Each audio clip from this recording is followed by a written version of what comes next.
हरे कृष्णा, जय जय श्री राधे। प्यारे मित्रों, स्वागत है आप सभी का आपके प्यारे यूट्यूब चैनल श्री राधे पर। तो फ्रेंड्स, कैसे हैं आप सब? आई होप आप सब बहुत अच्छे और स्वस्थ होंगे। आप सामने नन्हे पार्थ, काका, माधव, शालिग्राम जी, तुलसी महारानी जी, राधा रानी को देख रहे हैं। देख कर नमस्कार कीजिए। तो फ्रेंड्स, आज हम पढ़ने जा रहे हैं कार्तिक स्नान का 13वां अध्याय, और साथ ही हम पढ़ेंगे, आज है रमा एकादशी। रमा एकादशी की आप सभी को बहुत सारी शुभकामनाएं। आज जो हम रमा एकादशी की भी कथा करेंगे। तो फ्रेंड्स, ज़्यादा समय ना गवाते हुए हम जल्दी से जो तुलसी महारानी जी को जल अर्पण कर देते हैं, धूप दीप कर देते हैं। ठीक है। तो फ्रेंड्स, हमने तुलसी महारानी जी का पूजा आचमन, दिया बत्ती सब कर दी है, जल अर्पण कर दिया है। ठीक है, सब कर लिया। अब हम पढ़ने जा रहे हैं कार्तिक स्नान का 13वां अध्याय। बोलो श्री हरि विष्णु भगवान की जय, तुलसी मैया की जय, शालिग्राम जी महाराज की जय, ठाकुर जी महाराज की जय, राधा रानी की जय। इतनी कथा सुनकर राजा पृथु ने कहा कि हे महाराज, कृपा करके भगवान की पूजा का महत्व कहे। तब नारद जी कहने लगे कि राजा, जो हंसी में भी भगवान का भजन करता है वह परम पद को प्राप्त हो जाता है, परंतु जो श्रद्धापूर्वक भजन करता है उसका तो कहना ही क्या है। इस संबंध में हम तुमको एक पुराना इतिहास सुनाते हैं। कलिंद पर्वत पर सबसे दीर्घपुर नाम के नगर में अति धर्मात्मा प्रजा को पुत्र के समान पालने वाला सुबाहु नाम का राजा राज्य करता था। उसके धूम्रकेश नाम वाला अति दुष्ट चोर जुआरी पर स्त्रीगामी तथा व्यभिचारी एक पुत्र था। उसकी यह दशा देखकर उसके पति राजा सुबुहु ने उसको ताड़ना दी, परंतु वह किसी प्रकार नहीं माना। गेंद खेलते हुए एक दिन उसकी गेंद छोटी रानी के महल में जा गिरी। जब वह गेंद लेने के लिए महल में गया तो रानी उस पर मोहित हो गई। उन दोनों ने कामंद होकर भोग किया। जब राजा को इस बात का पता चला तो उसने कुमार को देश निकाल दिया। पुत्र होने के कारण उसे प्राणदंड नहीं दिया। अब राजकुमार वन में रहकर प्रतिदिन मांस खाता, रात्रि को वेश्याओं के घर में रहता, चोरी आदि करके जो द्रव्य लाता वह वेश्याओं को दे देता। इस प्रकार फिरते फिरते एक दिन वृंदावन में आ गया। कुछ समय बाद सत्यव्रत नाम वाला एक भगवान विष्णु का भक्त अपना घर बार छोड़कर कार्तिक मास में भगवान का पूजन करता था। वह केवल कंद मूल फल ही खाता था। वह नित्य भगवान से प्रार्थना करता कि हे भगवान, इस दुख रूपी समुद्र में डूबे हुए मुझ दिन की रक्षा कीजिए। श्री राधा जी सहित मैं आपको नमस्कार करता हूँ। वह प्रेम में मग्न होकर रोने भी लग जाता था। इस प्रकार वह नित्य प्रति करता था। देव योग से एक दिन धूम्रकेश ने उस ब्राह्मण की यह क्रिया देखी। जब रात्रि को घर आए तो वहां आकर वैश्य के सामने उसने भी मिट्टी की मूर्ति बनाकर वैसे ही सब कृत्य किया। अंत में उसी भांति स्तुति करके रात्रि को वैश्य के घर में ही सो गया। देव योग से राजा के दूत भी उसी समय वहां आ गए। उसके हाथ में धूम्रकेश वहां मारा गया और यमदूत उसको महापापी समझकर मारते हुए पकड़कर उसको यमराज के पास ले गए। उसको देखते ही यमराज खड़े हो गए तथा उसको पाद आदि प्रदान किया। फिर अपने दूतों से कहा कि तुमको धिक्कार है, जब तुमसे हमारा कहना है कि विष्णु भक्तों को यहाँ पर मत लाओ, फिर धूम्रकेश को यहाँ पर क्यों लाए? उसने चाहे हास्य से ही कार्तिक मास का व्रत वृंदावन धाम में किया है, मगर फिर भी यह वैकुंठ में जाने के योग्य है। यमराज पुनः धूम्रकेश से बोले कि भगवान की भक्ति 9 प्रकार की है। उसकी कथा सुनने से राजा परीक्षित, कीर्तन से सुखदेव, समन से प्रहलाद, पाद से सेवा से लक्ष्मी, पूजा से पृथु, वंदना से अक्रूर, दास भाव से सुग्रीव, मित्र भाव से अर्जुन, आत्म निवेदन से राजा बलि जिस प्रकार परम पद को प्राप्त हुए, उसी प्रकार तूने भी चाहे हास्य से भगवान की पूजा की, मगर फिर भी तुम स्वर्ग के अधिकारी हो। यद्यपि तुम अपने कर्मानुसार पहले नरक के अधिकारी थे, मगर अब वैकुंठ के अधिकारी हो। कार्तिक मास में की गई भगवान की पूजा व्यर्थ नहीं जा सकती। जहाँ पर भगवान शालिग्राम है वहाँ पर ही गंडकी नदी और सब तीर्थ है। तब धूम्रकेश यमराज से पूछने लगा कि भगवान सब नदियों को छोड़कर गंडकी को कैसे प्राप्त हुए?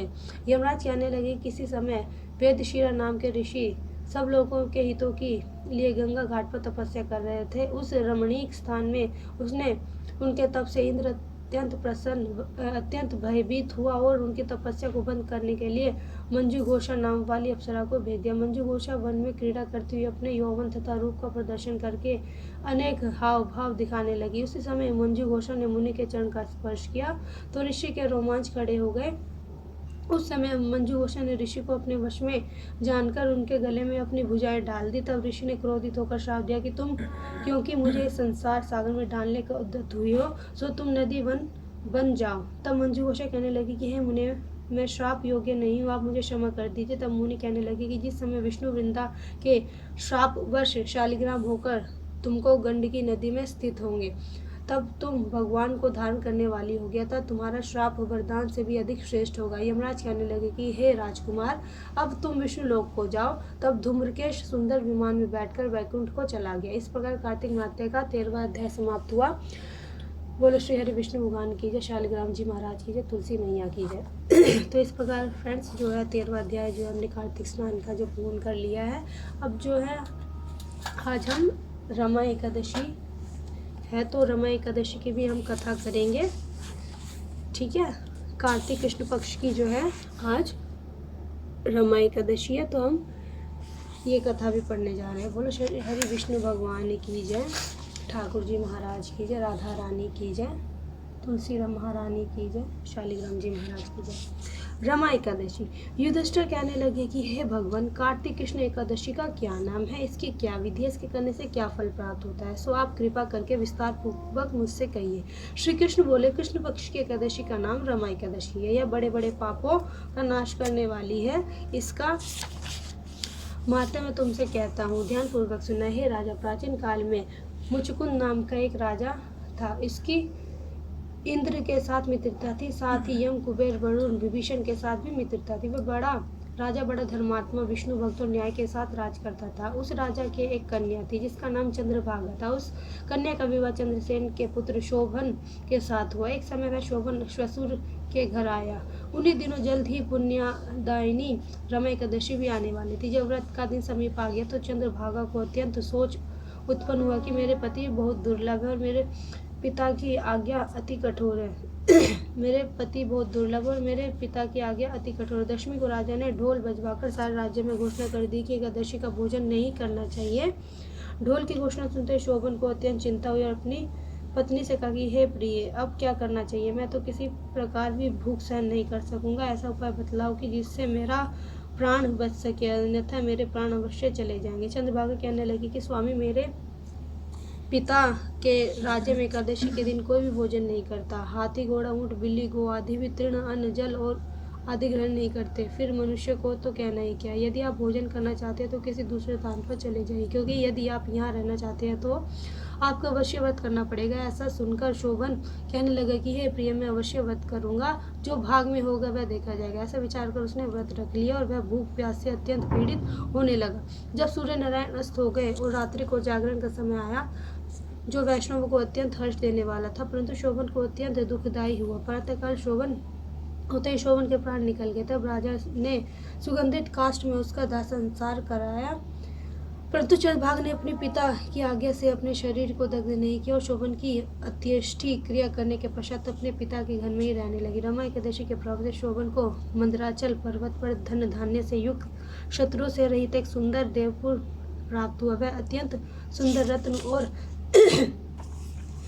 वैदर्यमणि जड़ित स्वर्ण के खंभों पर निर्मित अनेक प्रकार की स्फटिक मणि से सुशोभित भवन में बहुमूल्य वस्त्राभूषणों से, छत्र व चमर से विभूषित गंधर्व और अप्सराओं से सुशोभित सिंहासन पर ऐसा लगता था मानो दूसरा इंद्र विराजमान हो। एक समय मुचुकुंद के नगर में रहने वाला सोम शर्मा नाम का एक ब्राह्मण तीर्थ यात्रा करता घूमता उधर जा निकला और उसने अपने शोभन को पहचान कर यही तो राजा का जवाई शोभन है, उनके निकट गया। शोभन भी उसको पहचान कर अपने आसन से उठकर उनके पास आया और प्रणाम आदि करके कुशल प्रश्न किया। ब्राह्मण ने कहा कि राजा मुचुकुंद को और आपकी पत्नी चंद्रभागा कुशल से है, नगर में सब प्रकार कुशल है, परंतु ये राजन, हमको अत्यंत आश्चर्य हो रहा है कि आप अपना वृतांत कहिए कि ऐसा सुंदर नगर जो कभी ना देखा न सुना आपको किस प्रकार प्राप्त हुआ। तो शोभन बोला कि कार्तिक